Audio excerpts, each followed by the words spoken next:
Yay! Hello. Welcome to the Weirdness. I am Chris. I'm your dungeon master for tonight. And Cassie, why don't you go ahead and mute? Getting a little bit of an echo. We're joined today. Okay, thank you.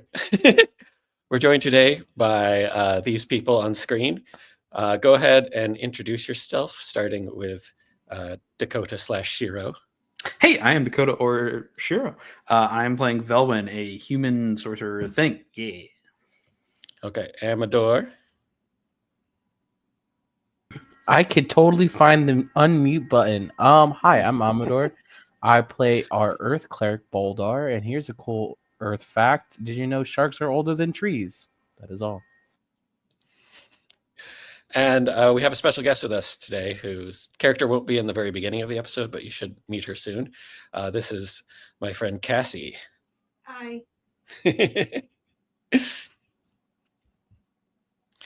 And, did she freeze?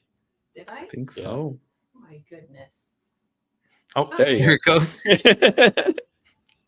All you had to do was. So let's do a brief recap. If I could share my screen again. Okay, so pull up my notes. So last we left, the player characters, who include Velwyn the Sorcerer, Lenny the Goblin Rogue, Reyna the Half-Orc Fighter, Jack the Changeling Bard, who now looks like this. He didn't start out looking like this. And Boldar the Goliath Earth Cleric, along with your NPC friends, Celine the Yonti Wizard, Leaf the Human Tempest Cleric, and Divok the Woodborn Palm Tree Beach Bum. Were all hired by Mr. Clancy Castle, respected businessman, to join him and his driver/oxen handler, Daphne the Gnome, on an expedition to find two of Clancy's wagons that had gone missing. Those wagons were supposed to carry a shipment of these special sparkly bricks from the town of Stonefort, which is 170 miles to the east, all the way to Hildenea on the coast, but they never arrived.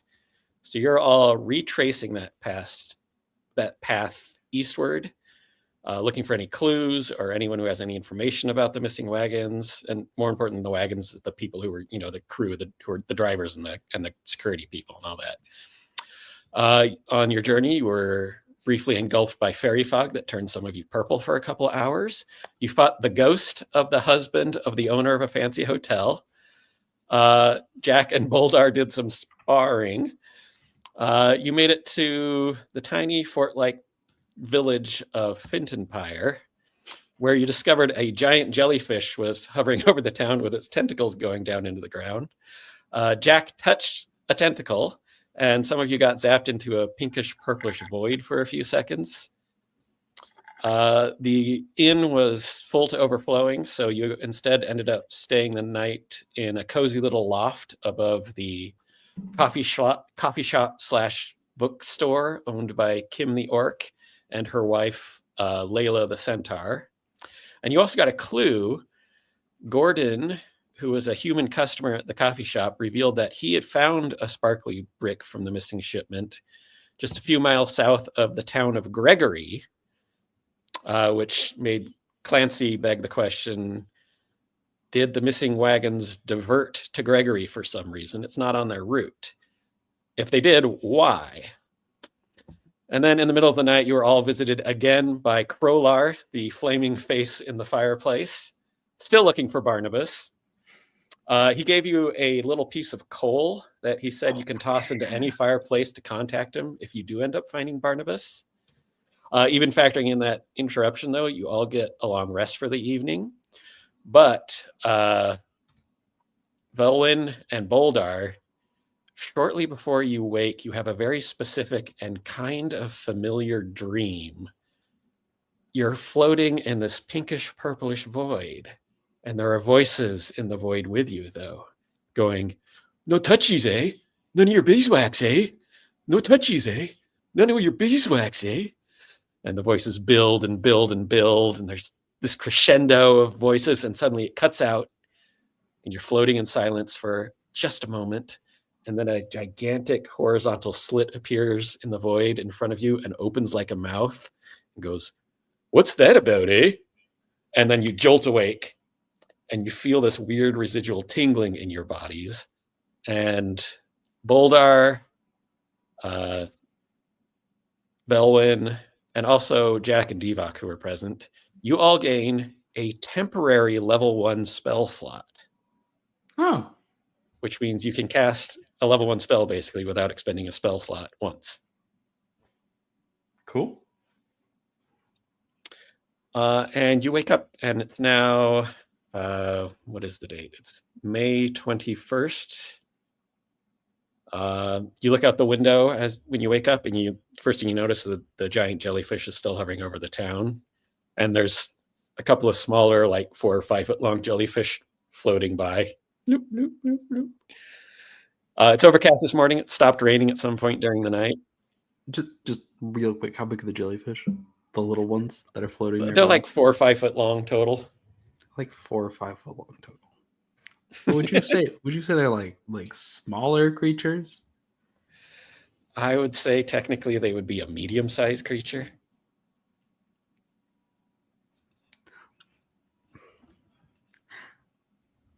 Okay. I have stupid thoughts. Are we leaving this town today? Yes. Clancy's going to get you up and get ready, and he wants to go find where Gordon said he found that brick. Okay. But if you want to do anything in the morning, you can. But first, you get ready for the day. You put on your armor if you're wearing armor, Boldar. You get on your red overshirts that Clancy makes you wear with his business symbol on them. Clancy calls his daughter on Ascending Stone. And you all head downstairs into the coffee shop / bookstore where Kim and Layla are already up and bustling. Kim's like grinding coffee beans with a huge mortar and pestle, and Layla's bringing a tray of pastries from some back kitchen. And Gordon's still there. He's sitting by himself at a little table, sipping a mug of coffee and thumbing through a book. And Kim sees you come downstairs and smiles and goes, "Hey, I just brewed the coffee y'all brought. Come have a taste. First mug's on the house. Who wants?" And she starts pouring from this enormous coffee pot into little mugs.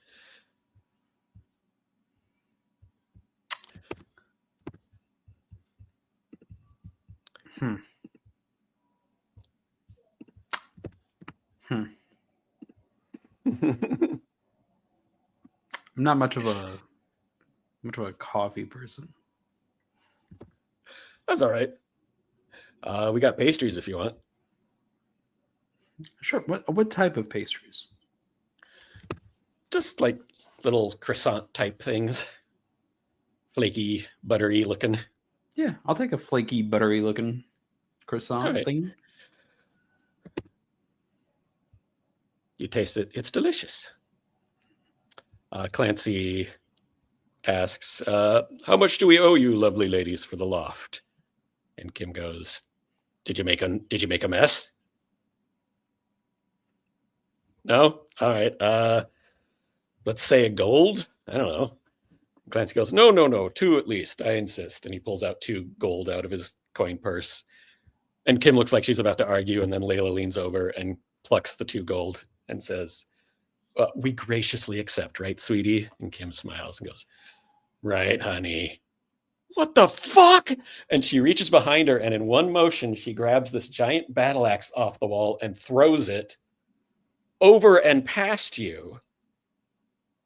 And you kind of all turn in slow motion and look as it goes past, and you see down at the end of a row of bookshelves, there is a translucent, see-through humanoid figure that's holding an actual tangible book in one hand.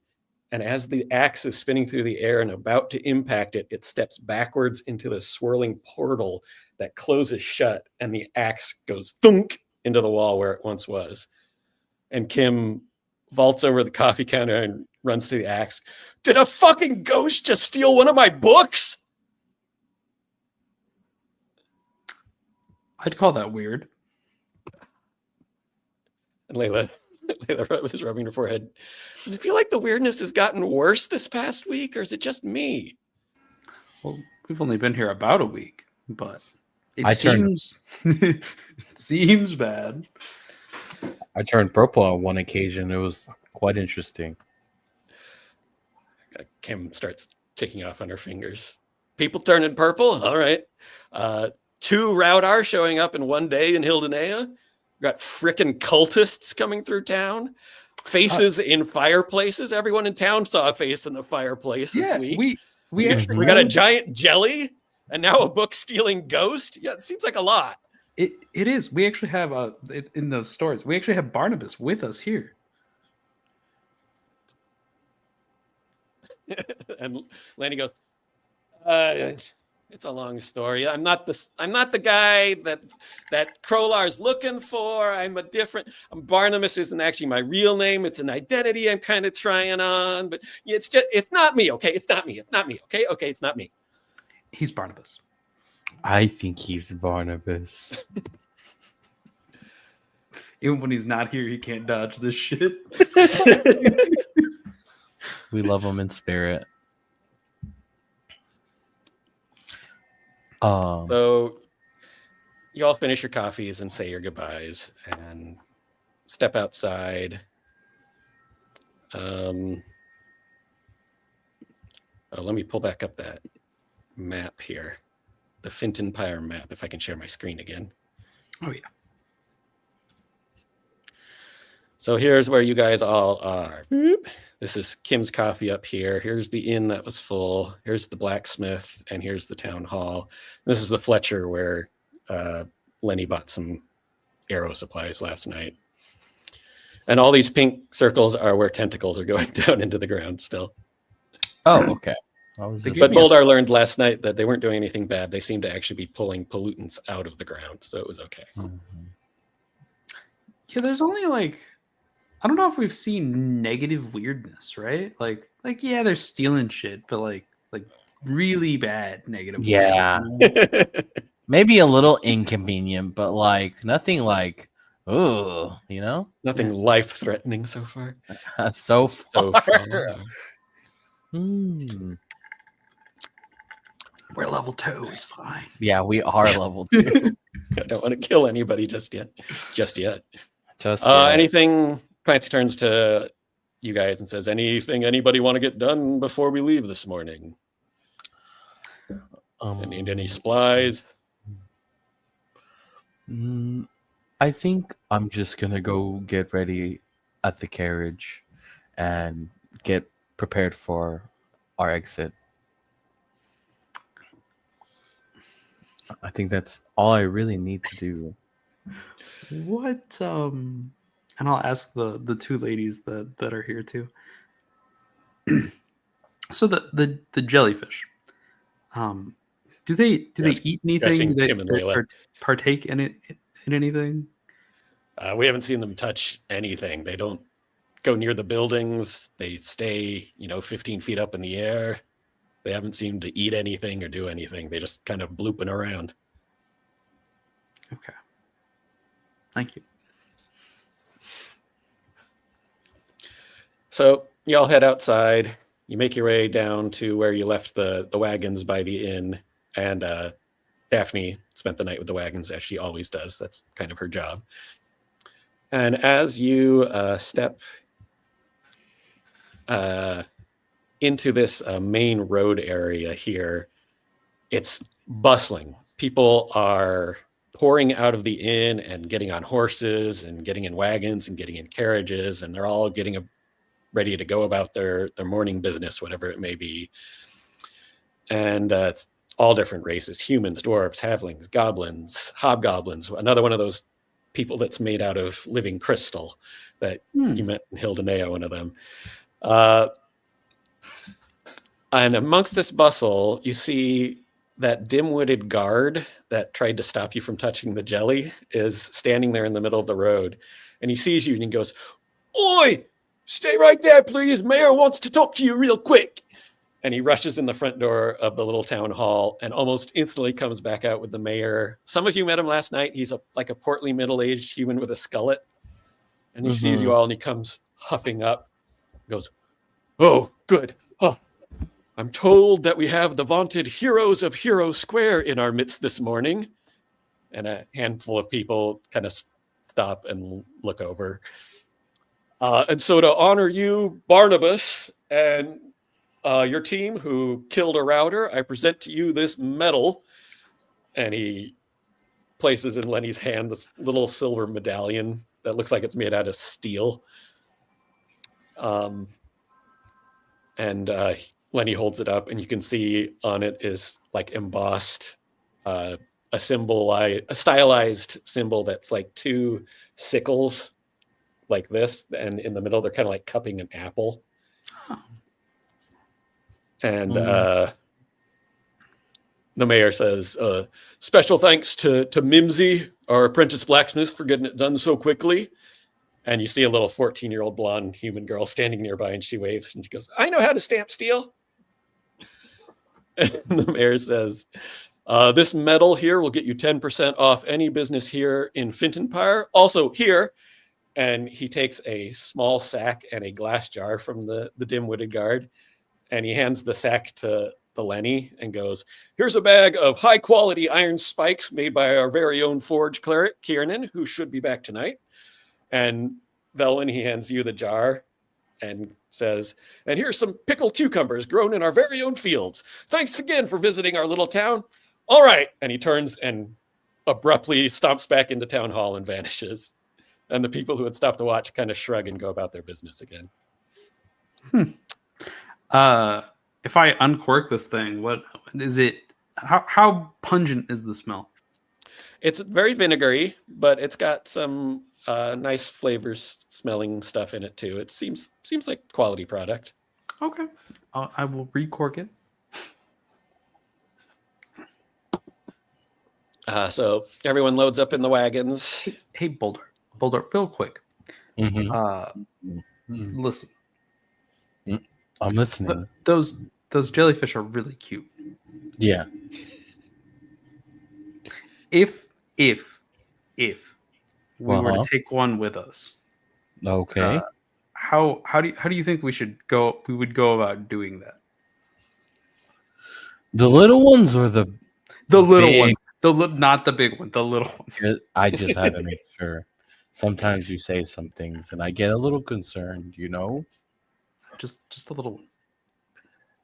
Well, we could put it in a bag. I had considered that. We don't have like a big jellyfish carrying bag though. You can empty out someone's backpack and use that. Divok They have is things- wandering by and goes, I don't think it'll fit in a backpack. Those things look pretty big.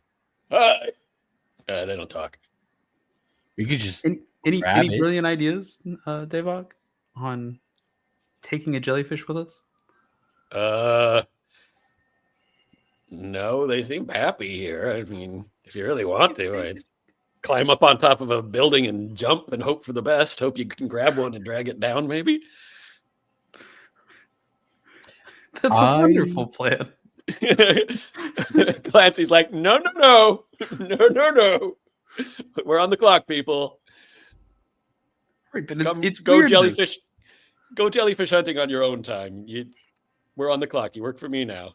You're wearing my colors. Behave. All right. So Leaf volunteers to ride shotgun in Daphne's wagon. And since Velwyn is the only other person here, Clancy assigns you to ride shotgun with Boldar. And everyone else loads into the back of the two wagons. And It's not too late, right? On our way out, while nobody's watching, we could get a big ass net, right? A comically sized net and catch the comically sized jellyfish. well, there are like a couple of stalls like on the way out because you're going to go out the east exit. Okay. But they're like selling produce. and like Right. eggs, because this is a farming community, as you can see up here. There's lots of farms around this town. What type of farming So tools do you use to catch nobody eggs? looks like to be selling comically large cartoonish nets.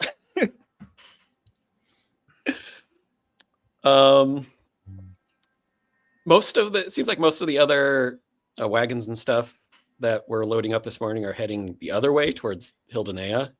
So as you guys exit the town, 3 other wagons are heading the same direction you are, and they look to be mostly loaded with springtime produce like cabbage, carrots, onions, cucumbers, that kind of thing. Anything else that's harvested in May. I'm not up on my May vegetables. Each one of them has a driver and someone with a crossbow riding shotgun, and one other person usually in the back. So just outside of the gates, there are a couple of docks here, and there's a barge being loaded up with crates here to presumably go down to Hildenea via the river. And there's this very nice stone bridge that's probably the Saranin River here, where it pours into the Skoger. This is probably 150 feet long here, and it's very well made. It seems to be in very good condition. Looks relatively new, like not more than 100 years old. And you continue on across the bridge, and you turn left to start heading up towards Gregory, the town called Gregory. As you travel towards Gregory, the Sarandon River's on your left, and across the river you can see all these sprawling farms and orchards. And you can see, as you're traveling, the giant jelly is still hovering over Fintonpire. It's like, the thing is like 400 feet in diameter. Lots of cows and sheep grazing. And these farms on the other side of the river go on for several miles. And this is kind of what Fintonpire really is. The downtown place you stayed in was just like downtown, a tiny little downtown. And it's mostly just a farming community like this. And periodically amongst the fields and farmhouses, you see a watchtower sprinkled in, which is that little square building at the top of like 20 or 30 foot tall stilts, presumably to keep a watch out for any weirdness that might threaten any of the farms or the town. And you're starting to head up kind of into the foothills of the Vinstri Mountains here, and Mount Belagaros, which is the mountain that the top of it is hovering in place. And this is a temperate rainforest you're traveling along here on this road here from Fintonpire to Gregory. So it's very, it looks like this. Everything is thick with fir trees, lots of moss, lots of very ferny underbrush. Everything's still pretty damp from last night's rain, but it's not currently raining. You pull off the side of the road for lunch about 11 o'clock, and Clancy explains that this part of Sildaria is known as the Triangle, and it looks like this. So the Sarandon River kind of forms the northwest border of it, and then the Skoga River is the southern border, and then the eastern border is the road from Gregory that goes back down to the Skoga. So Fintonpire and Gregory are kind of two corners of it. And then he says there's a little fort here in this corner, but it's not much to speak of. Why is it called the Triangle? Or I guess I would assign character Clancy and say, why is it mentioned as the Triangle? And Clancy, again, shows you the map and traces out Oh, 1 side, 2 side, 3 It's- side. because it makes a triangle, not like because weird thing happens in the triangle. Well, weird things happen in it, but why would that be called a triangle? Fair point. Is it a reference to another triangle somewhere in the world? Yeah, Not that I'm aware of. Oh, It's just a piece of forest that happens to be roughly triangular in shape. But we're traveling alongside the northwest border of it. We should get here. This is a little campground by nightfall. And then next day we should get to Gregory. And then we can start hunting for those bricks. All right. So you continue on after lunch. Everyone, well, you two, make me a perception check real quick. You got it, Chief. Ah. I got an 8. I was distracted by the trees and shrubbery and green. I got a 22. All right. So Velwyn is the first person in the whole group to see this then, because that's a really high roll. About 2 o'clock in the afternoon, as you're heading towards the campground, you notice a sparkly pale brick sitting just by the side of the road out in plain view.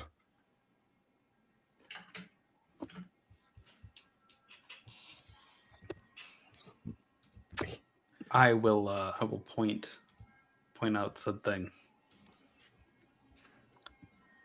Clancy hears you and immediately woes the wagons, pulls them off to the side of the road next to the brick. The other wagons from Fintonpire that were traveling with you pull up alongside, and the driver of one of them leans over and goes, "Everything okay?" And Clancy kind of waves him on. "Everything's okay. Thank you. You should continue on to the campground. We'll be fine. We'll try to meet you there." And the driver nods, and the other 3 wagons continue on without you. Clancy says, "Everyone out." And he walks over and picks up the brick and looks at it, goes, "Yep, it's one of mine." And he starts looking around. "All right, fan out into the forest. Let's see if there are any more around here. Daphne?" And she goes, "I'll stay with the wagons. You got it, boss." And so everyone spreads out. There's like 9 of you, so it's pretty quickly. You find about 150 feet directly east from the road, kind of up the slope of this little hill, another one of the bricks. And it's pretty easy to spot. It's just kind of sitting on the ground in this space that doesn't have any undergrowth. Just bloop. And Clancy comes trotting over and calls everyone, except for Daphne, together there. And when you all gather, he looks back at the road where you saw the first brick. He looks at where you guys are standing now, and then he turns and he looks away from the road and goes, "I'll be damned." And he points, and you look where he's pointing, and up on like the crest of this little hill on a fallen log is a little brick. Boink, just sitting on top of this log, like another 150 feet up on the crest of this hill. And you can see, like, "All right, come on." And he leads you all up to it, and he picks it up, and he's now like awkwardly holding 3 of these little bricks. And so he reaches into a pocket and he hands you, Velwyn, a little folded up piece of fabric and goes, "Here, Velwyn, unfold this for me, would you?" And you unfold it, and it folds out into this circle of fabric about 3 feet in diameter. And as you finish unfolding the final fold, it kind of snaps rigid into this flat disc that starts glowing white, like a little tabletop hovering about 3 feet off the ground. And Clancy puts the bricks on it, and he says, "Permanent floating disc technology. I came up with the idea, and I had the Arcana Temple in Hildenea develop it. Great for moving heavy loads." And he points down the backside of the hill further to the east, and he says, "Velwyn, Divok, I'm willing to bet that if the 2 of you head straight down this hill, you'll find another brick pretty quickly. Bring it on back. The rest of us will wait up here." Divok says, "Yeah, come on, let's go." Okay. Seriously though, if we were to like go back, right, and we wanted to catch a jellyfish, how? That's what we're talking about as we walk. Yeah. As you guys are walking, Divok's like, "So what is it with you and jellyfish? Did you live by the ocean? Because I like lived by the ocean for most of my life with like the turtle community, and so I saw a lot of jellyfish. They're cool and all, but I've never been. this is like the first time you've ever seen a jellyfish." I don't know. Well, yes, but the first time I've seen an ocean as well. I was traveling. Oh, and when you came on the ship with us, that was the first time you went. Oh, cool. Yeah, the ocean's awesome, isn't it? So far, my experience has been pretty mixed. Oh, well, yeah, there was that giant seaweed kraken that we had to fight. Right. That was kind of fun, though. Right. Oh, hey, look. And sure enough, sitting on the ground directly east of where you were, on top of this little rock even, is bloop, another brick, just sitting for everyone to see. Melvin, as you were walking towards it, when you got about 20 feet away from that floating disc, it started to slowly follow you, keeping exactly 20 feet behind you as you walked. Very neat. Since you're the one who unfolded it. Yeah. So Devok picks up the brick and you start heading back, and he plops it on the disc as he walks by. And you head back up towards Clancy and the crew at the top of the hill, and it follows you back up. Yeah, worth noting, we'd totally play with it on the way back. Like, we would stop and see if it stops and then move forward and see how far the following distance is, you know? The following distance is exactly 20 feet, no matter how fast you move. I was going to say, yeah, we'd try our best to, like, outpace it as well. If you move towards it, it doesn't move away from you, though. Oh, okay.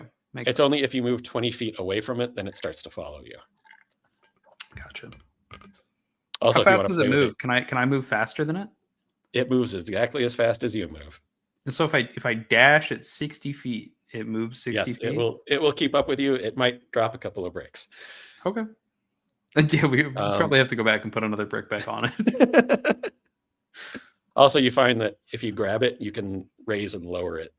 You can lower it down to the ground, and then it doesn't follow you. Interesting. And then if you can't raise it higher than 3 feet off the ground, though, it sinks back down to 3 feet if you try to raise it higher than 3 feet off the ground. Gotcha. So you take it back up top of this little hill to Clancy and the rest of the crew. And Clancy looks to the east, turns and looks back west down the hill to the wagons by the side of the road. He says, well, we can't leave Daphne and the wagons alone. We're going to split the party. Casters. Jack and Velwyn, you're with me. Celine, you head back to the wagons. Muscle. Raina, you're with me. Devok, you head back with Celine. We'll split the clerics. And Leaf immediately pipes up and says, I'll head back to the wagons. And Clancy goes, are you sure? Boldar's actually one of my wagon drivers, couple of months now. Leaf goes, sure. I've always been pretty good with animals, and Daphne's been teaching me a little bit of how to drive all day. And Clancy looks at Leaf for a second and then chuckles and says, okay, you can go hang out with Daphne, and Boldar's with me, if that's all right with Boldar. Of course that's all right. I like adventure. You know that. And is it Lenny or Barnabas? Barnabas. Barnabas. And you know what? It's Lenny. Sometimes people call me Barnabas. I can't help what people call me, no matter how many times I seem to tell them my name is Lenny. People call me Barnabas. So sometimes I am Barnabas, but I'm not the same Barnabas that damn fireplace face is looking for. So we just got to make that clear, all right? All right. You're with me. How's that? Great. Good job, Barnabas. Welcome to the team, Barnabas. So as Celine and Devok and who else did I send back? Leaf are heading back towards the wagons. Clancy says, tell Daphne that hopefully we'll be back before it's dark. And Celine says, no problem. And she kind of squeezes Raina's hand and says, be careful, okay? And take care of these chuckleheads, pointing to Lenny and Velwyn. And then they head off back towards the wagons. And Clancy leads the player characters further on into the woods due east. Every couple 100 feet or so, you find another brick. And they're never hard to find. They're always either like resting on a log or a stump or a stone or just sitting out in the open. And it's like pretty straight due east. Can I build a you temple out of bricks on this floating disc as we pick them Yeah, up? you can totally stack them on this floating Yep. disc however you want. You travel east for an hour. More bricks. 2 hours. Collecting bricks. You're getting How's my a temple? pile now. It's good. 2.5, you have probably about 100 bricks. So you can make a great temple out of these things. Let me roll a check. What check Do a dexterity check. Okay. I'm not bad at dexterity. Let's go. A 14. Okay, 14. It's not, like a fancy temple, but it's recognizably a building and not just a pile of bricks. Progress. And it doesn't fall down. Okay. So by now you're about 5 miles from the road. And about 4:30 or so, you come upon this clearing, almost like a meadow, about 120 feet across, 75 feet wide. There's full of grasses, some blue flowers. There's an old fallen tree about 50 feet in. And right smack dab in the center of this clearing is a pile of these bricks. Not like a well-formed pile, just like a pile. And Clancy pauses you all at the edge of the clearing. Anybody see anything? Make perception checks. I'll make one for Clancy too. Oh my gosh, yeah. +4, right? Yeah. 17.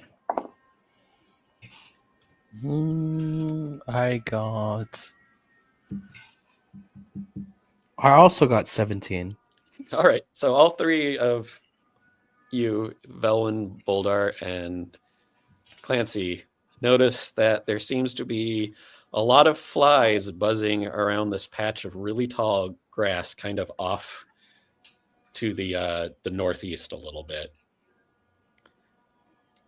And he says quiet and motions you to follow, and he takes out his glowing rapier, and he has a shield strapped to his arm, and he slowly starts approaching this grass, and you can hear the flies buzzing around now, and you can see there's something down in the grass. And he takes out his rapier and he very slowly parts the grass, and it's a dead animal. It looks like a medium-sized female deer is dead in the grass.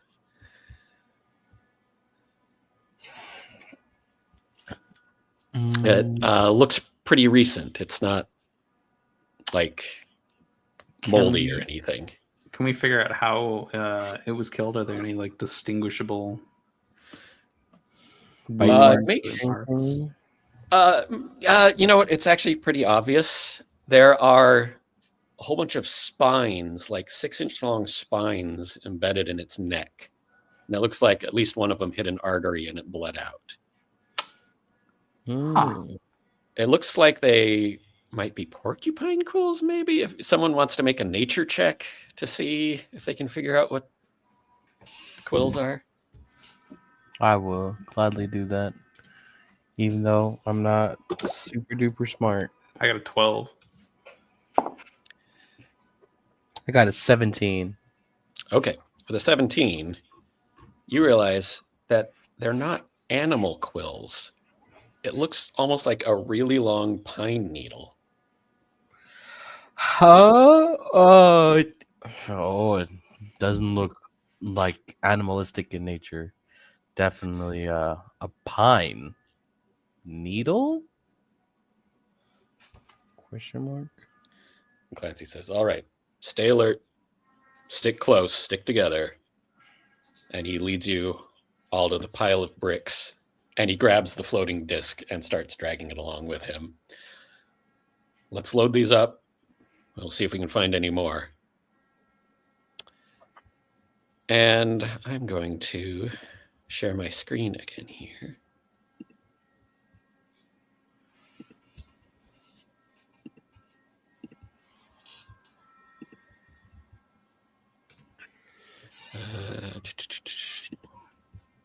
Does that work? here we are in the Ruh-roh. meadow. So everyone position yourself where you would like to be standing around the pile of bricks here. Here's Clancy, and here's the temple of bricks on the floating disc. So Velwyn, where would you like to position yourself?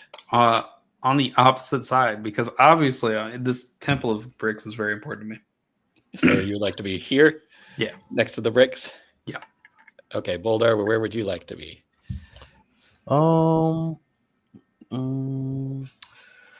I also want to be next to the bricks, but closer to like I was about to point at the screen, like if you could see what I was pointing at, but like right there by the log.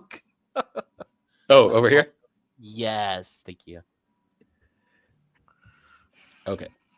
And we'll say Raina and Jack and Lenny. Just, that looks good. All right. So, as you're helping Clancy put these bricks on the floating disc, you hear this sound. And I'm going to roll a d20 here. I rolled pretty poorly. So you see Raina kind of look away from the pile of bricks and then duck a tiny bit, and this flurry of needles goes flying past her. And then Lenny, the same thing. He goes, whoa, and ducks, and more needles fly past him from another direction. And you see, stepping out of the tree line, these two kind of humanoid figures that look like they're covered in huge, spiny quills.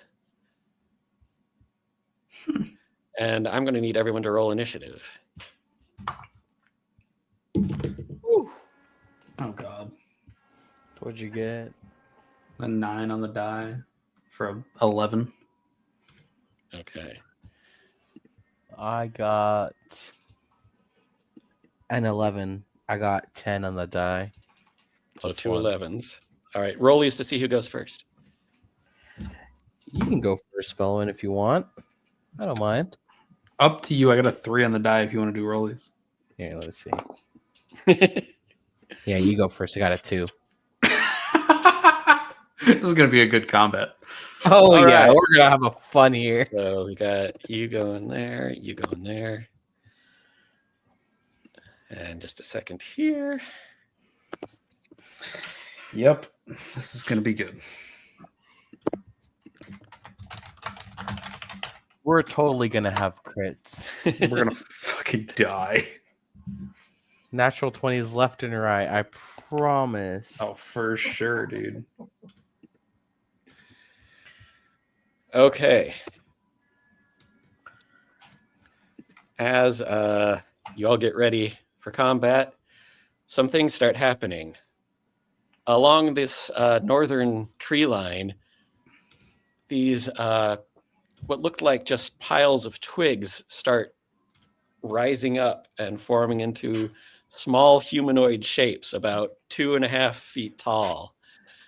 And what looked like just like some innocuous vines amongst the trees slither down and form into this horrible 6 foot tall vine covered bipedal creature. And let me pull up my initiative tracker. Okay. So first, the needle creatures are going to go first. So this one is going to step forward and is going to shoot needles out at Boldar. Ooh, with an 18 on the die plus 3. Oh, yeah. So that's 21 to hit. That hits. All right. Should probably equip all my armor. You take 4 points of piercing damage as needles jam into like your shoulder and your pectoral area, like slipping in between the gaps of your chainmail. Ow.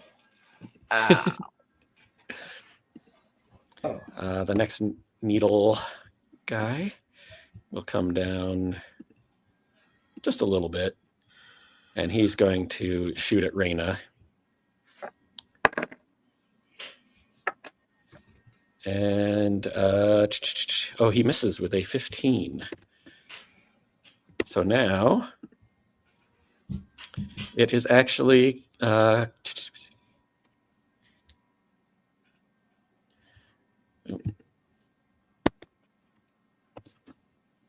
sorry. It is the vine creature's turn to go. And it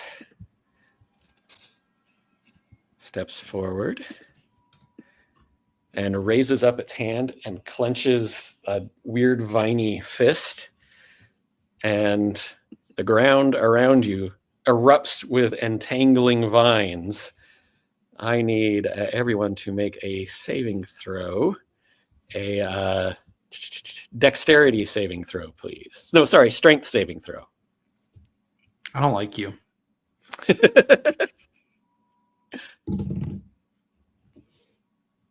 Oh, but I like this dice. Okay. What'd you get, Melvin? It's a 19 on the die for an 18 total. that succeeds. Boldar, what'd you get? I got strength saving throw. I got an 11. 11. The vines reach up and successfully grab you, and you are Restrained? yes. Oh no. Restrained.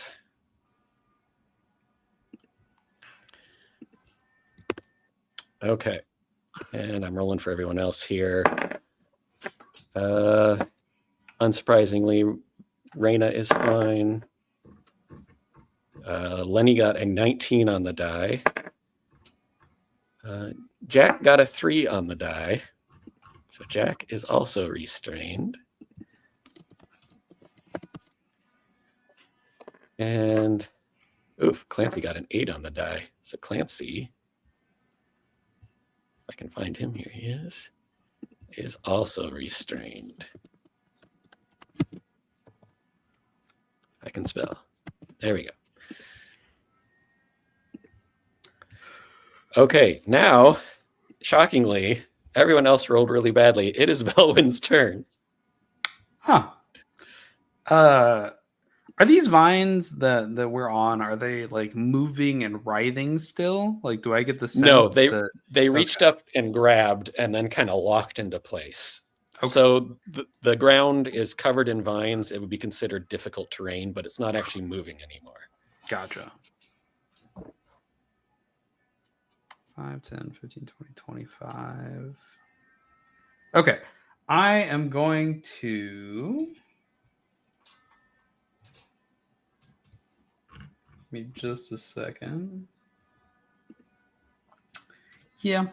We are going to just twin spell the Witch Bolt again. It's become a classic at this point. That's your go-to. Yeah. And we're just going to hit both of the spiny boys. Oh, okay. So roll me an attack roll for each. Yeah. They're 18? not hard to hit. Yeah, that hits. And another 18. Those both hit. 2 12s. So roll me damage separately. Yeah. The first one's going to take 8 points of lightning. Okay. And the second one is going to take 6 points of lightning. Excellent.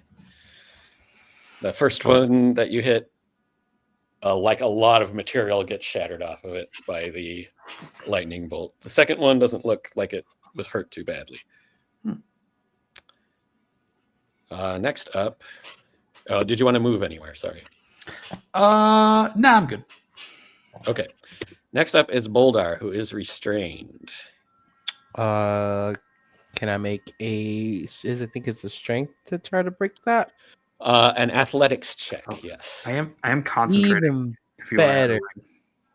Oh, that's right. You have concentration. Concentration. There you go. Ooh, this might not look good. That's an 11. You are still restrained. Well, that's all I got then. Right. Bowen's doing a little jig next to you on Do the you have grass. any? Do you have any bonus actions you can do? I would have to look at action. Oh, you took the sword, didn't you? Yeah, I do have the sword. That's a bonus action Ooh. to activate that if you want. Oh yeah, then I'm totally gonna do that. I would like Alright. be restrained and then like drop it. Hopefully, Nope. do a little Alright. dance. Do a little dance. Well, you can do a little shimmy. Who would you like it to attack? This is the one that's looking a little rough from the lightning. This one's still looking okay. And then there's Vine Boy up here. Ooh, let's go with the one up there, the Vine Boy right there that you have. Yep. Okay. You send your short sword flying up there. So make an attack roll. That is. It's my attack, right? It's your attack as if you were wielding a short sword. Okay. Awesome.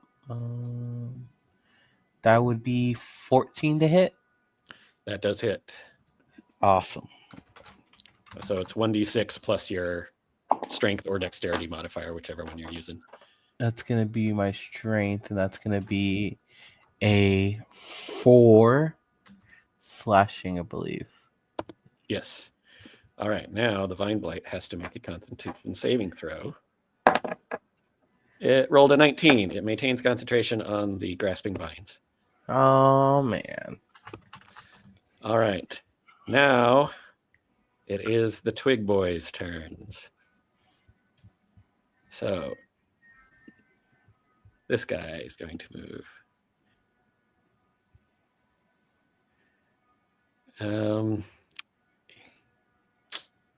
He's just going to move that far because that's as far as he can get right now. But he's going to be real menacing. This one can go right up to Lenny and punch Lenny with a little twiggy fist. For a natural one, he just, the little tiny thing made out of twigs, runs up to Lenny, takes a swing, and Lenny just kind of leans back, and the thing like spins around in a circle and gets dizzy.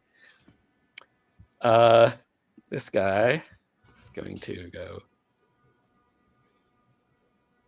get here and take a shot at Raina. Oh, and actually hit. It's doing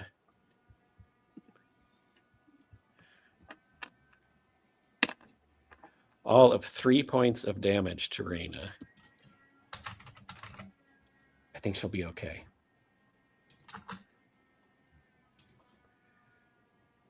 Damage 3. Stop that. Listen to me, D&D Beyond. 1, 2, 3 damage. Okay. And then this one over here, going to go. And he can actually get up to Clancy, and he'll take a swing at Clancy. What's their plus to hit for 16? Clancy's armor class is...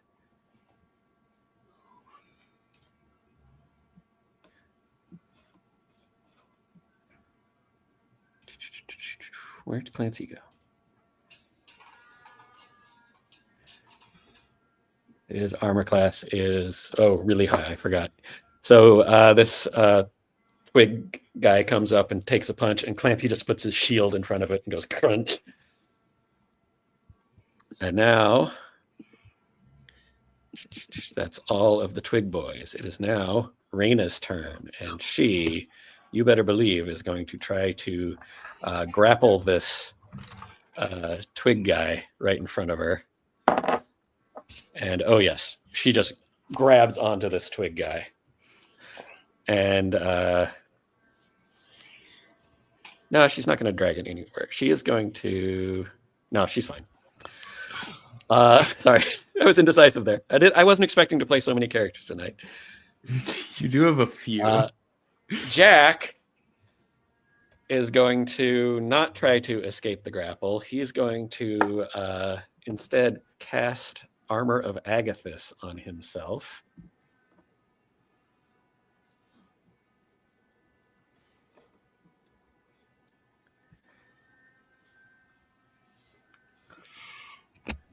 Jack. Spells.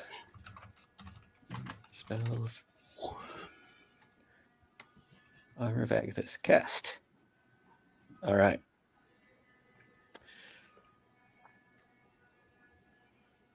So he gains a bunch of temporary hit points. And that will be his turn. And then it is Lenny's turn. And Lenny's like, cripes! Yeah, except he probably wouldn't actually say cripes. But he's going to bonus action disengage and take off this way and vault over this thing and turn around and take a shot at Twig Guy A with his short bow. Oh, yep, that'll hit. So that does 3 plus, what's his dexterity? 3 plus 4. 7. All right, so he aims, takes a shot with his short bow. It goes right through the head bundle of twigs, and the entire thing just explodes into just a shower of twigs. And it is bloop, gone. And Lenny's like, yeah, take that, fuck you. And then it is finally Clancy's turn. And he is going to swing at the twig boy in front of him with his magic rapier. Oh, is that going to be enough?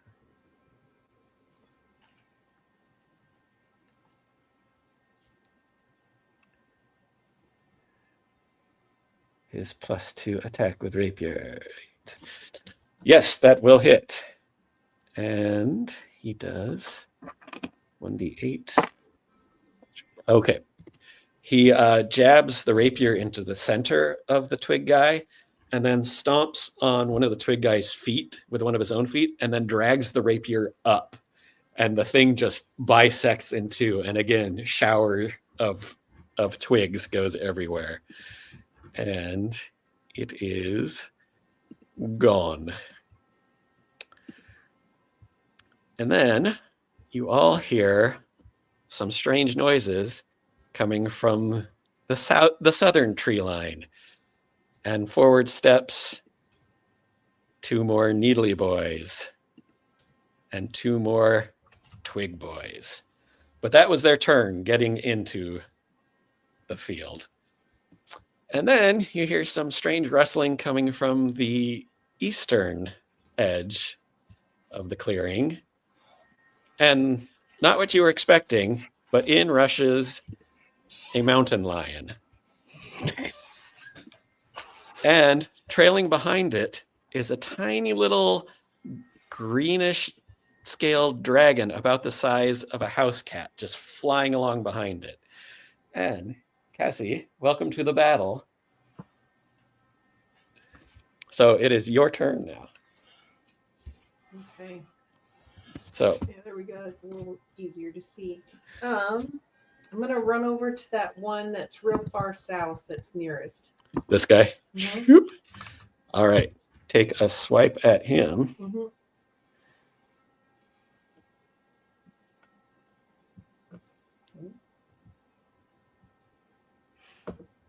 So you all see this mountain lion run into the clearing, make a beeline for a twig creature, and take a swipe at it with its claws. What'd you get? Oh, what am I supposed to roll? Roll a d20. Thank you. I got a 9. 9. Let's see what your plus is in that form.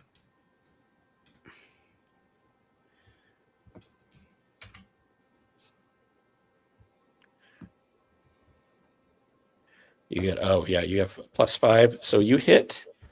So roll a d6 for damage. And add 3 to it.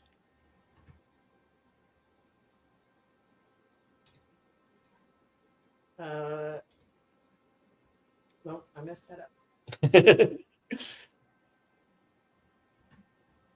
And add a 3 to it? Yeah. I got a 6. 6. All right, you slash this guy pretty good. It staggers backwards and like loses an arm, but it's still standing. Grr.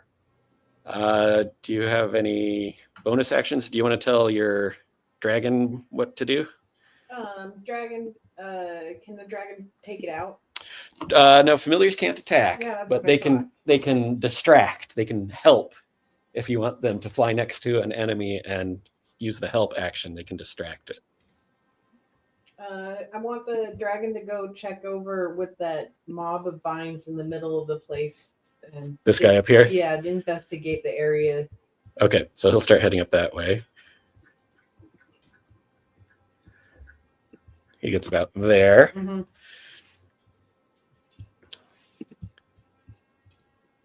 Okay, 1 second.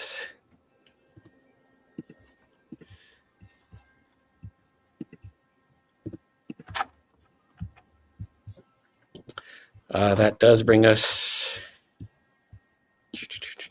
back to the start of the turn order, Growl. which means the needle guys are going. This guy is just going to reposition himself a little bit and take another shot at Jack because he's the closest. With a 2 on the die, he misses. This guy is going to come down and take another shot at... he's going to go for Clancy this time because Clancy destroyed... Oh, and that will hit. So Clancy takes...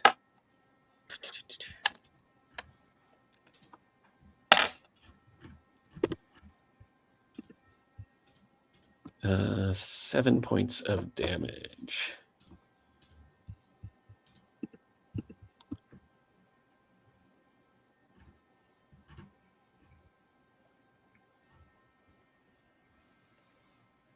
Five, 6, 7 damage as he tries to raise his shield, and it just again gets him in the shoulder and kind of in the back. Now it is the vine guy's turn. He is going to step forward.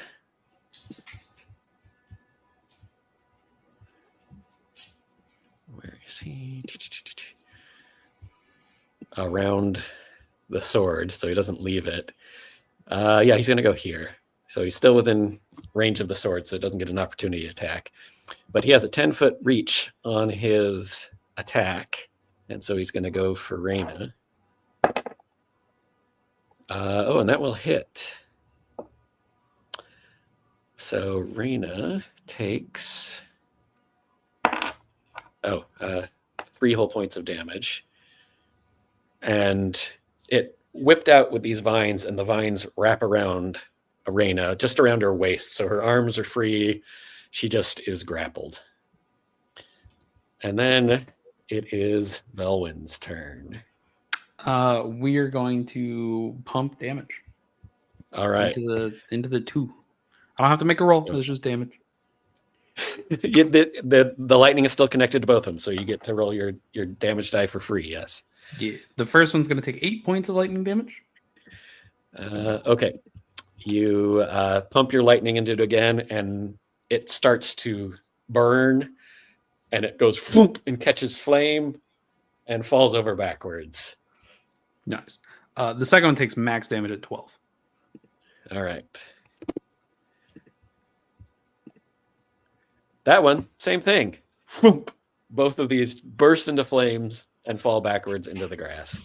The damp grass that you're probably not going to cause any forest fires. Solving but problem. They are gone.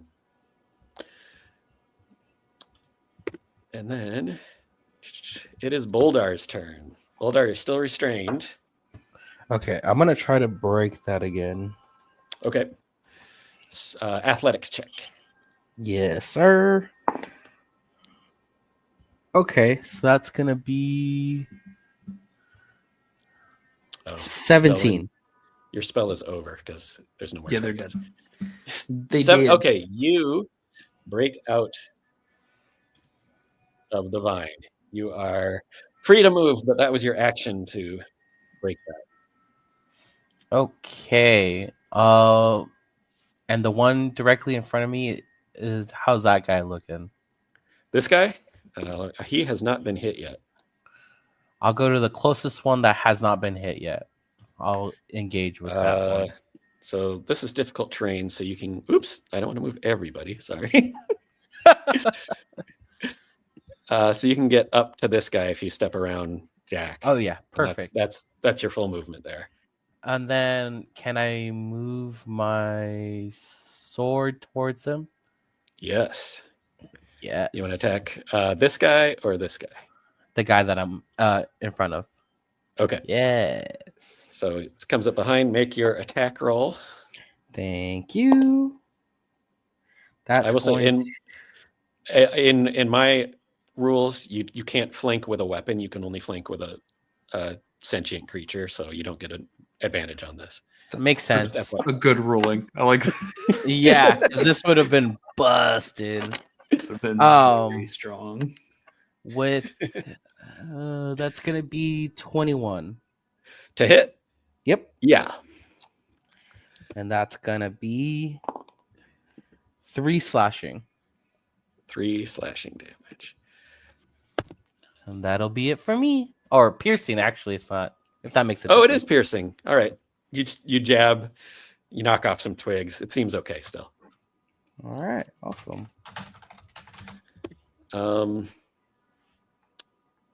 It is now the twig guys' turns. The two that are left. So the one that you just attacked with the sword is going to attack you, Boldar. With they have a +4. Oh, with a 21 to hit, which I assume hits. So you take 6 damage from its little twiggy fists hitting you. Hitting me? Yep. Okay. 6. Yeah, that's max damage for them. That's kind of crazy. The one that Reyna is grabbing is going to try to attack her. It's not going to try to escape. Natural 1. This is like pounding its fists futilely against her mighty abs. And now it is her turn, and since she's grappling it, she automatically does 1d4 damage to it. So she does 2 damage to that one. And then she also gets to attack it. Yeah, that'll hit. So she does... you know what? The minimum amount of damage she can do is enough to wallop its head off. So this one is shattered. And then she is going to step forward to this guy.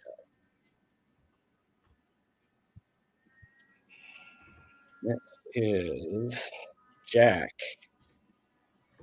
Jack saw all those people appear on the other side, and he has a clear line of sight to this twig guy. You know what? Actually, he's going to go for the needle guy with an eldritch blast. He puts his flute up to his lips and goes, and this like sonic shockwave shoots out towards it.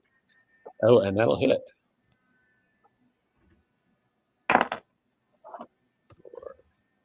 And a bunch of the needles get blown off of it. Is this one? It still looks okay though. He's, again, not going to bother to try to get out of this grasping vine.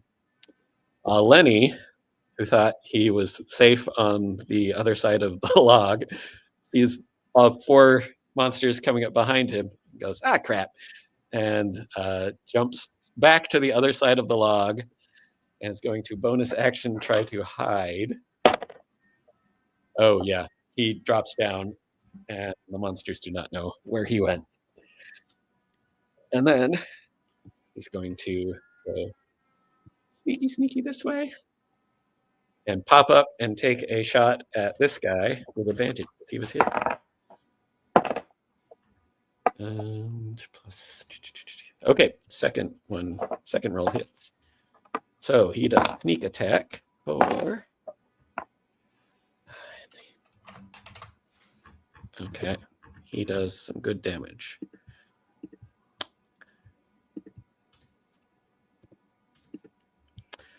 That was this one he was attacking.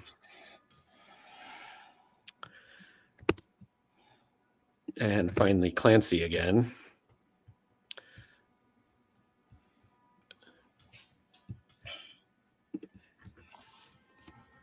He is confused by the mountain lion and the tiny dragon flitting around, but he sees that the vine guy is an immediate threat to his team, so he's going to rush. Oh, wait, no, he's still restrained.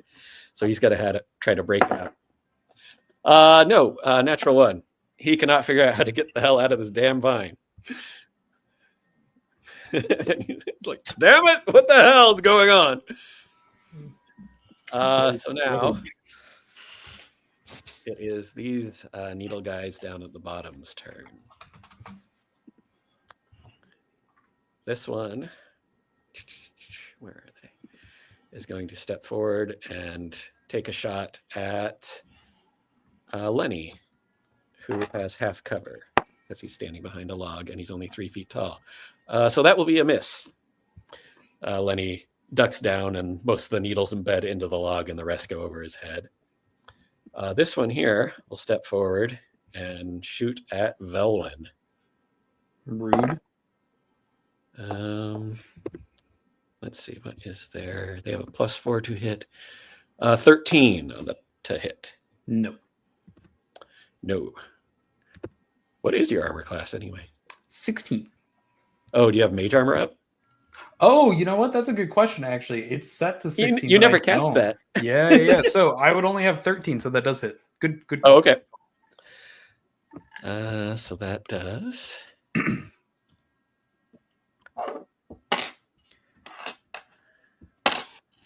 Oof. That does 6 points of piercing damage. As like it gets like your upper thigh and kind of into your right side of your torso. All these very painful spines embed themselves. Itchy sap.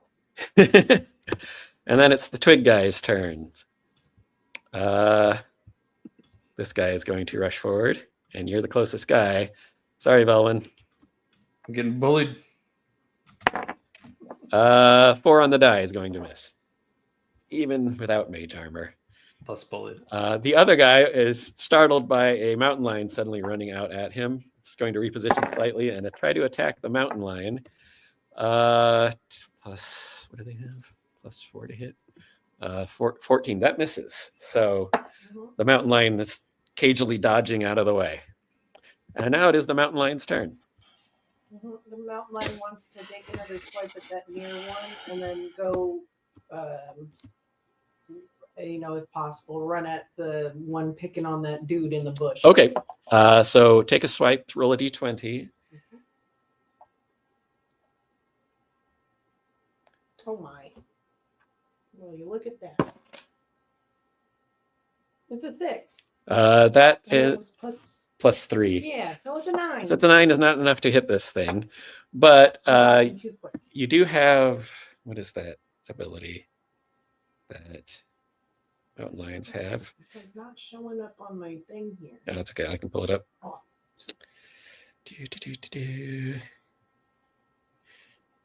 They have a bonus action, nimble escapes. So you can disengage and go rush up to the other one if you'd like.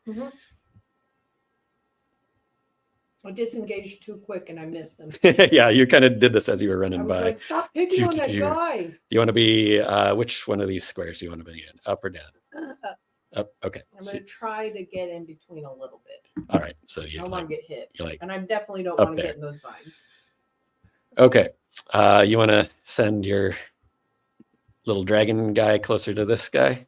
I want the dragon guy to figure out how many people in this patch of vines are like in need of assistance. Oh, okay.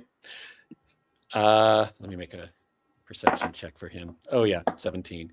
He's like, oh, these two guys are in trouble. So he's going to fly over here and help Clancy so that Clancy will get advantage on the next time he tries to escape from the restrained condition. Dagron, be encouraging. You all hear this mountain lion suddenly say in a woman's voice, Dagron, be encouraging. Oh my goodness. He could speak? That's what I would say. And that means we are back at the top of round 3. And the Vine Blight that's engaged with the grappled Reyna is going to attack again. +4. It hits again. Wow. It does. 2 plus. Okay. 4 points of damage to Reyna. 8.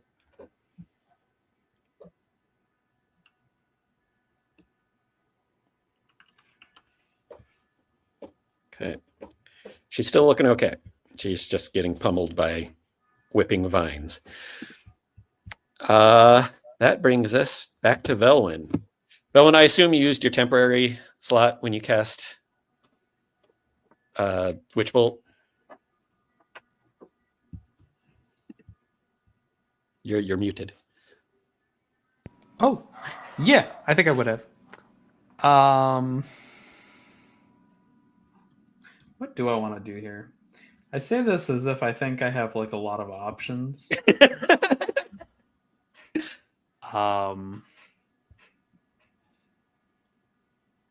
are things looking? What are we looking like? It looks like there's only one monster left at the top, the big Right. mean looking vine guy, and there are 3 guys down here at the bottom. Or 4 guys down here at the bottom. This guy was shot pretty good by Lenny's crossbow. This one took a little bit of damage from the mountain lion. And these 2 guys look like they're full health, I believe. Okay. So, once again, we're doing the thing. We're just All gonna right. twin Witch Bolt because that is just the way. And who are you targeting? So we're gonna target the D spiny guy that looks Okay. like he is complete, and we're gonna target the big old viney dude. Oh, okay. So you could go in opposite directions. That's cool. 2 opposite ways. All right. Let me pull up their armor classes. Go ahead and roll. They are not hard to hit. Spiny boy first. Spiny boy is gonna be a nat 20. That'll hit. Roll 2d12 for me.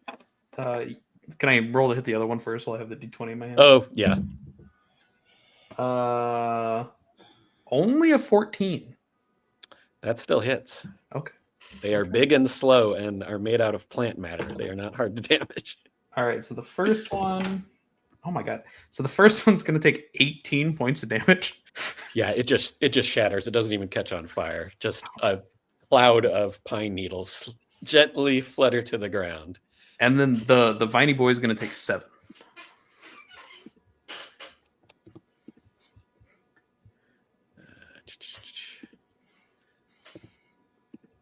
It like is impacted by the electricity and it's coursing through its body and it like staggers back and roars. It actually makes a sound. All of these things have been silent, but this one roars now. We are now connected. Yes, let me get your concentration back up. Bloop. Do you want to move and risk taking an opportunity attack?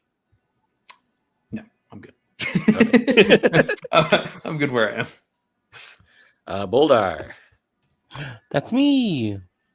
All right. Oh, I forgot about this little twig guy up here. I didn't see him. He's still alive. I am going to. Hold up. I should probably check something. 30 feet. It's attacked twice. Okay. Yes. When at the fourth attack, it'll try to get back to you. Yes. Okay. So, I'm gonna attack myself, but with a warhammer. Okay. That's gonna be a 21, I think. Yeah, that hits. Then that's going to be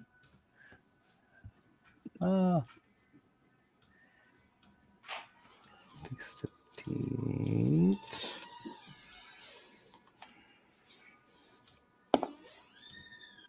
That's going to be 8 bludgeoning. All right. You swing your warhammer down at it, and you just crush it all the way down into the grass. Just. Oh. All right. Boink. And then there's the 4 guys. Oh, there's a guy right next to me. There's a guy right up here. Yeah. Is it grappled with Reyna perchance? Yes. Okay. 5, 30, 5, 10, 15, 30. So I'm going to move. Yeah, the sword could go that way. I'm going to move to right next to the sapling next to the Talking Mountain line. So we would be flanking, essentially. Oh, okay. So you can get 5, 10. Yeah, you can get out. Alrighty. And then I will stick around there, give my friend some advantage. And then I'm going to attack for the short sword, though. Okay. Oh, let me use this guy. Ooh, I think that's a whole 6. I think that misses. Definitely. That misses. They're fighting. And that'll be the end for Boldar then. Okay. All those twig blights are dead. It is Reyna's turn. Reyna is going to punch the vine. Yes, that will hit.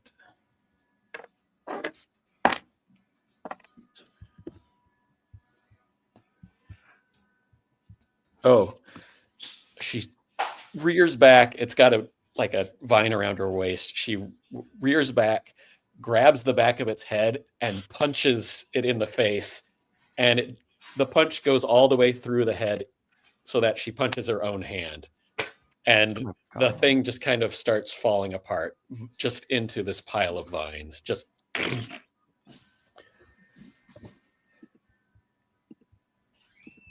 And it is, I'm just going to remove it from the board here. Bloop. So now there's just the 4 at the bottom.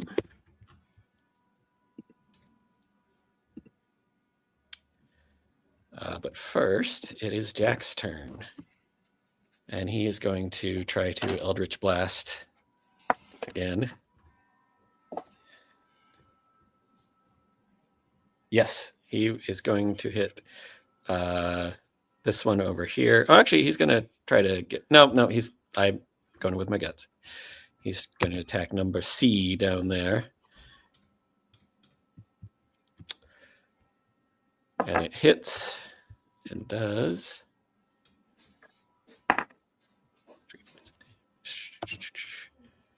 Okay, that one looks like it's pretty much starting to fall apart on its own. A big chunk of it gets blasted off. And it's like staggering and having trouble standing now. Lenny sees this and is just going to take another shot at it with his short bow. That's an 18 on the die. That will definitely hit. And he stakes it right between the eyes, and it staggers, falls backwards, and as it's falling, it falls apart in midair into a pile of needles and is no more.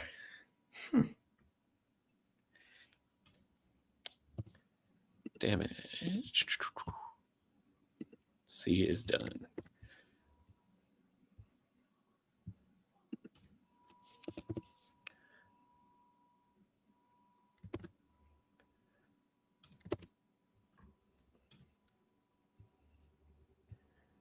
Okay. Okay. Clancy is going to try again to get out with advantage this time. Oh, that's a 2.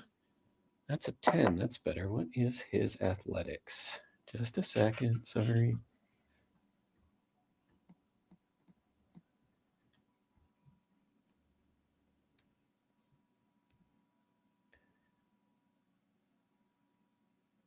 Oh, +4. Yeah. So he manages to break out of the vine. Oop, not that. That. And he just turns to this weird little dragon that was plucking at his vines and goes, thanks. And we'll rush down this way. So that's fine. And he's actually going to interpose himself in front of this guy. There we go. And now it is the guy he just rushed up to's turn. Instead of shooting needles, it's going to take a swipe at him with needles. Oof, he hits. Oh, wait. Is it +3 or +4? Oh, it's only +3 to hit. He misses by 1. Clancy gets his shield up again. And then it is the twig guy's turn. So first, twig guy is going to attack Velwyn again. That's a natural 20. Oh, I may go down. That might be enough. See. Twig blight does. I'm not if I roll poorly. Oh, that's 4. 6 points of damage, even on a natural 20. Just barely. Just barely. And the other one is going to come up to Clancy, take a swipe at him. That's a 19 on the die, so that will hit. That is 4 points of bludgeoning damage to him. Clancy looks fine. It looks like he barely felt it. And now it is a mountain lion's turn. Forgive me, I can't recall. Can I not do spells? You can do a couple of spells. Okay. You can. What is the spells that you can do? I'm thinking about a certain flaming spear. No, that is not one of them. You can do Starry Wisp, which is a ranged attack. Okay. Or you can claw the guy right in front of you. Yeah, let's just claw the guy. Right. All right. D20, please. That one got a 16. Oh, yep, that'll hit. So roll me a D6. I got 3 + 3. Okay.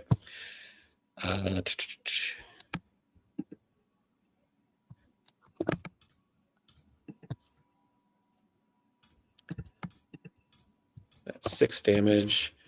It is shockingly still standing, but just barely.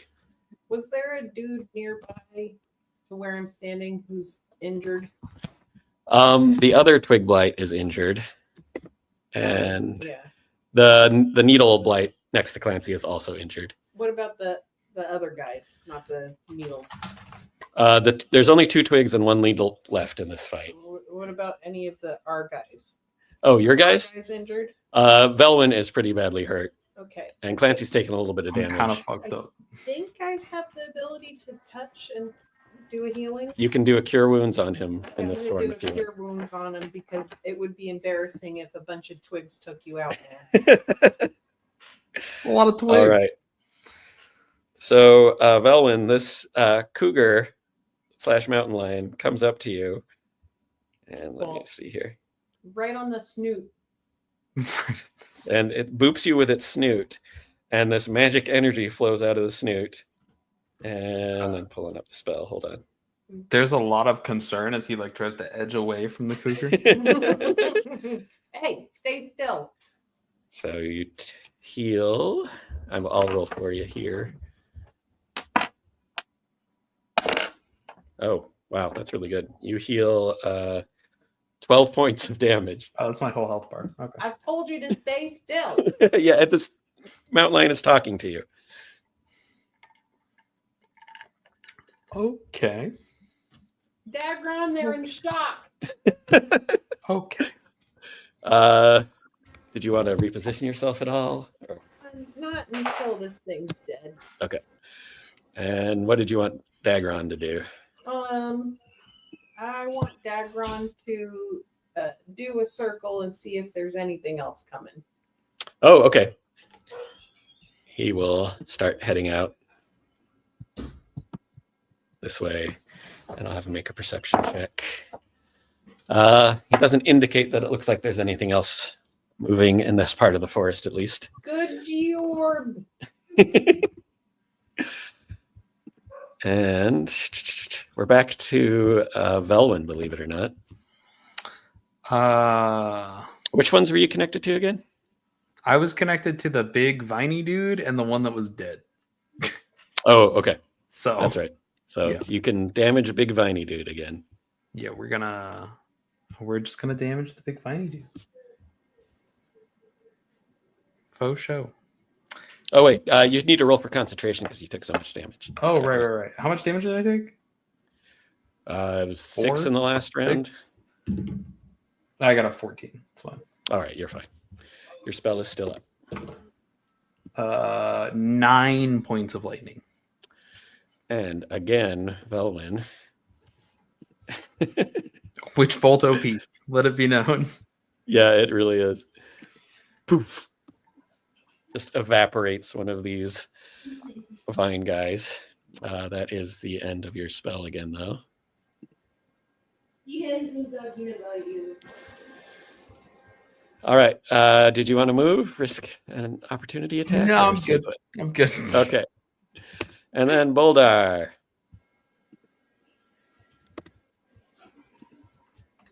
Oh, where'd Boldar go? Boldar's taking a bio break. Yeah. Boldar's taking a bio break. All right. We'll pause for a moment while Boldar finishes excreting fluids or perhaps solids. Man, when I took the spell, I was just like, Twin Witch Bolt sounds really good for Lolo. It's pretty amazing. It sounds really useful. It's been so good. Turns out 2d12 at level 2 is solid. Do you need to couch? Okay, it is Boldar's turn.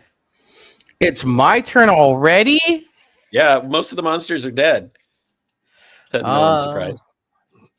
All right, I'll swing at the one right in front of me then. All right.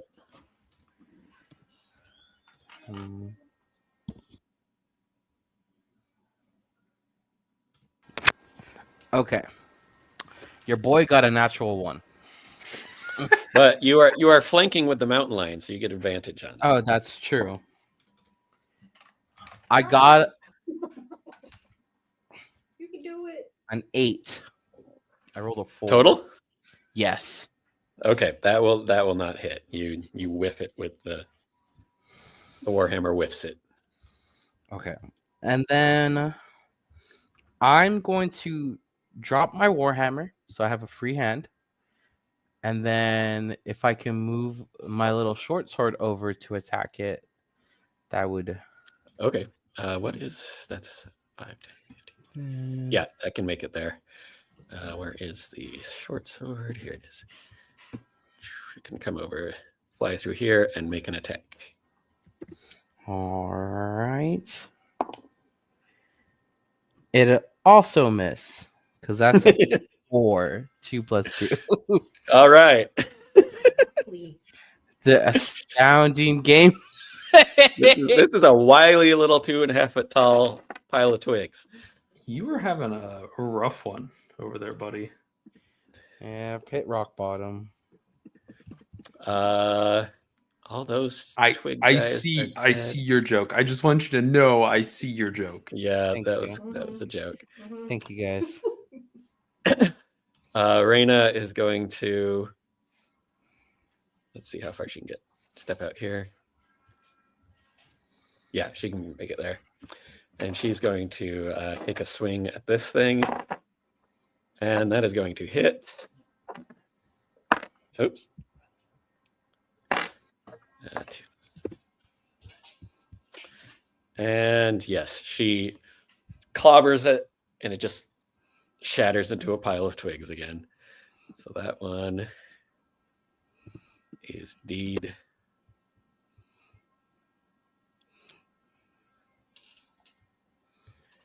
Dead Chino. And that is Jack's turn. Jack is just going to try to Eldritch Blast that last one standing. He rolled a natural 1. So I'm going to have him roll attack against Clancy because Clancy is on the direct other side of that. And let's see, what is Jack's +2 attack? Because this could be really bad. Jack. Spell attack.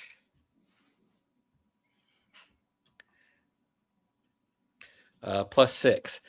So he hits Clancy. Okay, for not very much damage.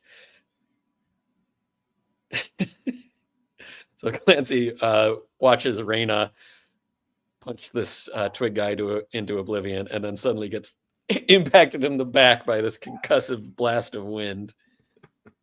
Like, what the? And Jack goes, I don't know where that came from. No idea. And now it's Lenny's turn. And he's going to go, I don't got a good angle. And so he's going to, again, hop over the log that he's been vaulting back and forth, make it over here, and take a shot at the final twig guy. He's going to miss.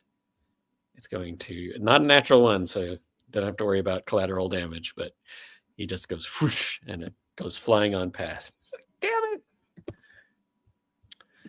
And then finally Clancy will turn and step back up. Everyone, oh, this poor thing. Everyone's flanking it.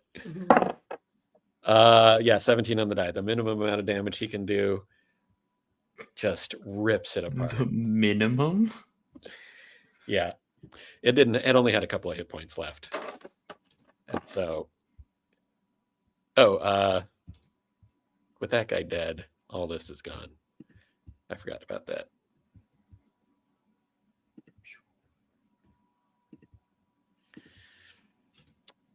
And there's apparently nothing left in this clearing except for all you guys and a pile of bricks. Well, I'm glad those vines are gone. It was gonna vine up my whole clearing.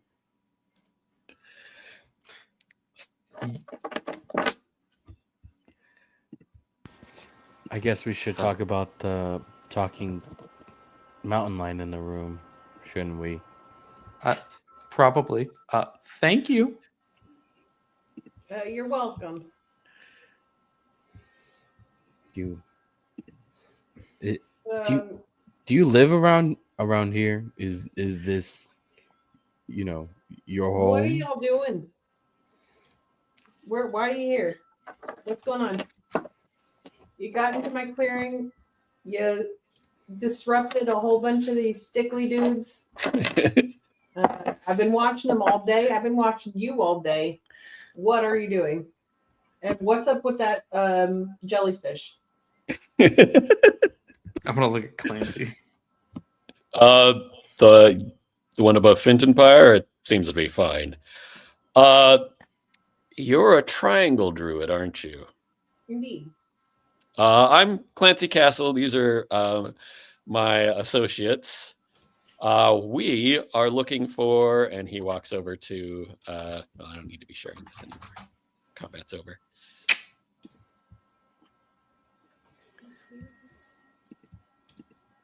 How big is the clearing? I forgot. It's like 120 feet wide, long by 75 feet wide. He walks over to this magical floating disc that has a pile of bricks on it. He says, "We were looking for these. A shipment of mine carrying these bricks from Stonefort has gone missing. These are the bricks. We don't know how they got in this forest. We don't know why there was a trail of them leading us here, although it seems like it was a trap. Just logically sussing out, there was a trail of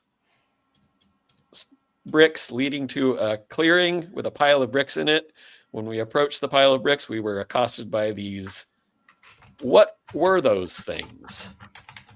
Those are called blights. They've been popping up. Grand's been telling me all about them. They just keep showing up around here. There's definitely something going on. What do you mean blights? Tree blights, twig blights, vine blights.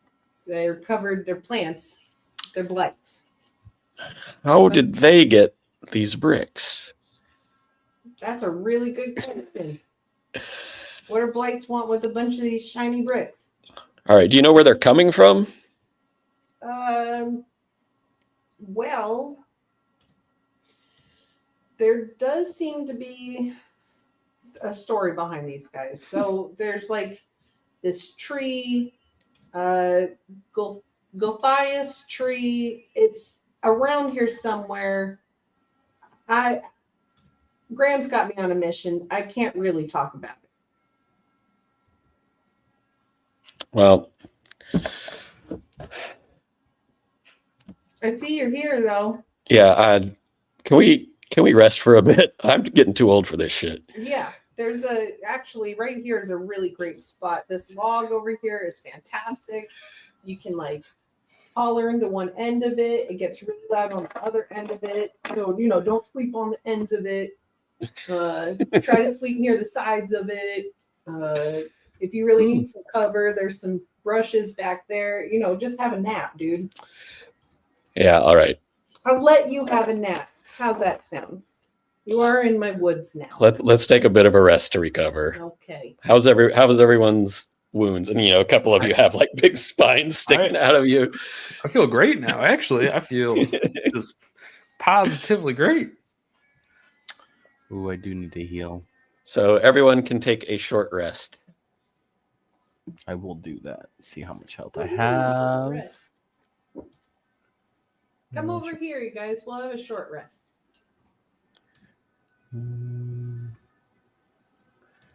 Let's do it. And Rena. I should probably roll that.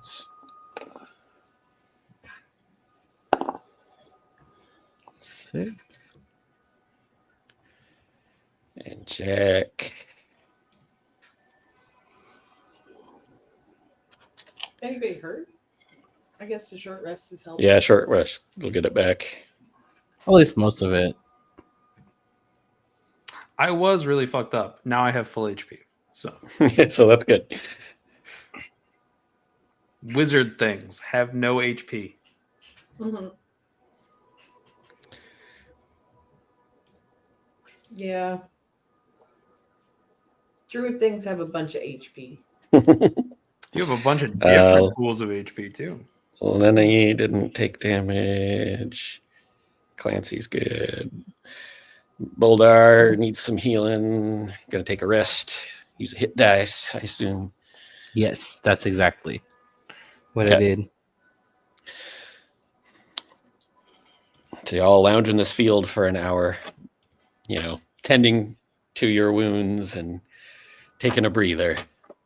Hey, like I said, I'm doing great. Quietly eyeballing them while they tend to their wounds and take a breather. And towards the end of the hour, this druid's wild shape form will run out.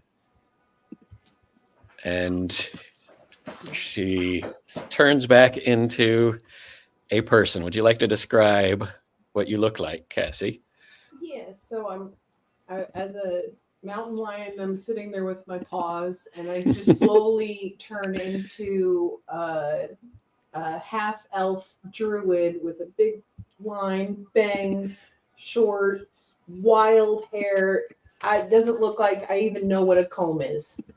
There's stuff growing out of it. It could be that it just came off of something, and it could be that it's actually growing in there. We're not quite sure, and I don't particularly care. It's not hurting me. But yes, I'm kind of lounging. I'm watching you guys. There's, berries. I'm just sort of seeing what you're about. It doesn't appear that I actually interact with people very often. I have no self-awareness. I'm just picking my nose, Beep. All right. Listen to you guys tell stories, talk about that weird jellyfish. That thing's nuts. I've never seen that before. Now, listen. You've seen the small jellyfish, right? I mean, I've not to my knowledge. No, you would have been too far away to see any of those. Yeah. Just this big thing hovering way up in the distance. It's like 400 feet across, guys. That thing's massive. It's like 4 times the size of that bridge. I touched it. It is weird. We did touch it. We also had a dream about it. You had the dream too. Oh, you had a dream. I had a dream. Oh, Jack goes, I had a dream. You've had a dream. He's had a dream. We've all dreamed. Wait. What was your dream? I was floating in that. You remember when we touched it and we went into that weird realm? It was exactly that. Oh, yes. I had that dream too, but that wasn't what I was just talking about. I had a different dream. Oh. But I had that dream too, yes. Oh, okay. Well done. He has a funny voice. He was very nice. He does have a funny voice. Was it weird when you touched it? A little bit. Yeah. It was a little slimy. It looks weird. It it's doing good though. It's actually rejuvenating and healing the earth by absorbing the pollutants from the ground. Really? Yeah. The dirt and soil told me so. Does the dirt in different places have like a different voice, like a different type of tone or inclination or? Yeah. Oh yeah, definitely. Sometimes it tastes different too. Yeah, some of it's got a lot of iron, some of it's got a lot of copper, some of it, So what's been your favorite dirt? Me? Either or. It's an open-ended question. It's a good question. Well, if you notice, there's about a 10-foot diameter around, like if you're ever walking around in the woods and you see a 10-foot circle of really well-growing grass, usually there's a pile of bones right in the middle of that circle. That dirt is the best dirt. I know it sounds weird, but it's the best dirt. I think the finest dirt comes from my home. The Vintry Mountains. It's a little chunky, little irony. That's here on the map. Right, it's right. Why do I keep pointing at it? So you're from here. Maybe. That's really cool. Does a lot of stuff grow Do you get gold? Sometimes. There's a high iron content. Yeah.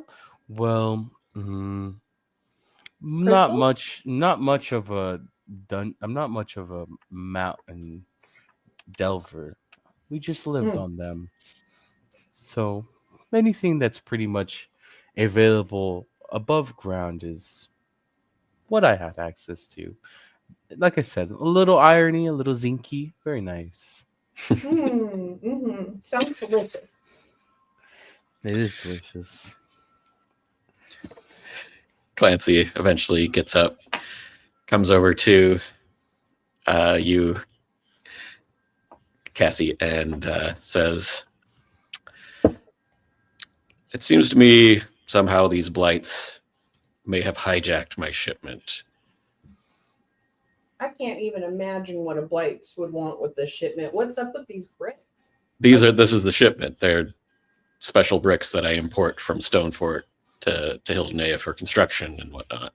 What do a bunch of trees want with a bunch of bricks?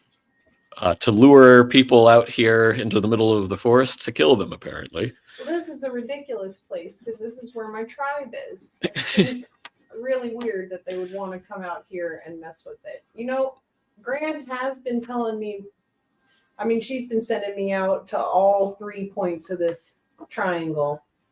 And she's, you know, asking me to watch out for weird stuff has been going on, like way more than normal recently. And she's been asking me to go out and check out the perimeter and the interior.